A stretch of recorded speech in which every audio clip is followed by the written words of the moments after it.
Hello my dear students, कैसे हैं आप लोग। इस प्रॉब्लम में आपको एक क्वाड्रेटिक पॉलिनोमियल दिया हुआ है और हमें इसे फैक्टराइज करना है मिडिल टर्म स्प्लिट मेथड लगाकर। तो चलिए शुरू करते हैं। ये जो गिवन क्वाड्रेटिक पॉलिनोमियल है इसे मैं कंपेयर करता हूं इसकी general form a x square plus b x plus c से, जिसमें एक्स स्क्वायर से मल्टीप्लाइड है एक कांस्टेंट नंबर ए जिसे मैं कहता हूं coefficient of x square, B एक कांस्टेंट नंबर है जो एक्स से मल्टीप्लाइड है, इसे मैं कहता हूं कोफिशिएंट ऑफ एक्स, और सी एक दूसरा कांस्टेंट नंबर है।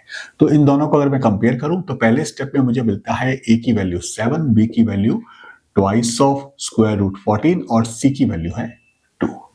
दूसरे स्टेप में मैं क्या करता हूं, ए और सी का मल्टीप्लिकेशन फाइंड करता हूं जो कि होता है 7 मल्टीप्लाइड बाय 2 दैट इज 14। अब तीसरे स्टेप में मैं इस 14 के फैक्टर्स करूंगा। अब देखिए, कहने को तो 14 के फैक्टर्स बन सकते हैं 7 into 2, लेकिन एक बार आप देखिए जरा इस क्वाड्रेटिक पॉलिनोमियल की मिडिल टर्म को देखिए। वास्तव में हमें क्या करना होता है, ए और सी का जो मल्टीप्लिकेशन होता है, ठीक है, उसके ऊपर बेस्ड हमें ऐसे दो नंबर्स चाहिए होते हैं जिनका मल्टीप्लिकेशन हो 14 और उनका एडिशन हो ये middle term to twice of 14।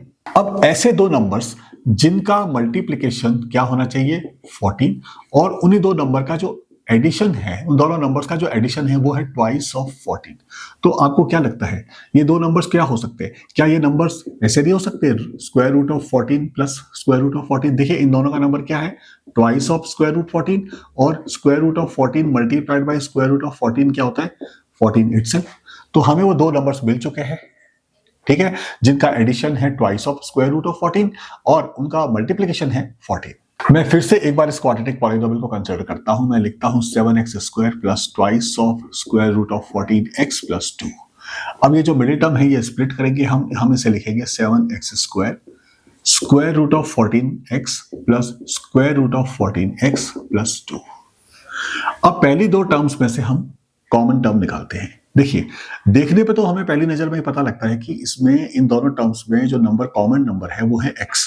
तो हम अंदर लिखते हैं 7x plus square root of 14,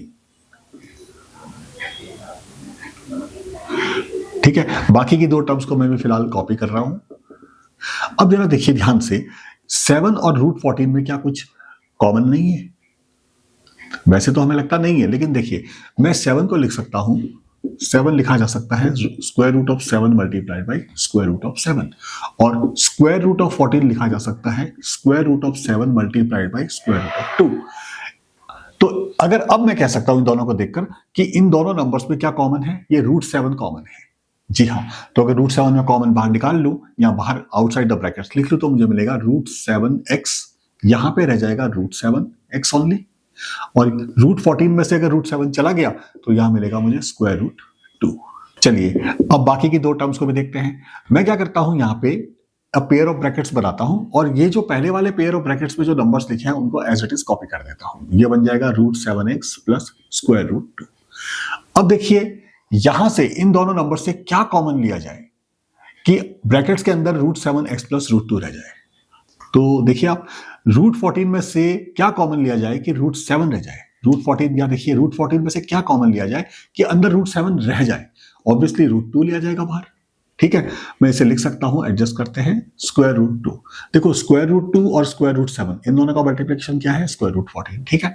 आप एक बार यहां भी चेक कर सकते हैं, स्क्वायर रूट 2 और स्क्वायर रूट 2 इन दोनों का मल्टीप्लिकेशन क्या है 2, ठीक है। अब मैं यहां पे देखता हूं ये जो ब्रैकेट्स के अंदर चीज है, ये जो पूरा ये टर्म है, ये खुद ही इन दोनों टर्म्स में कॉमन है।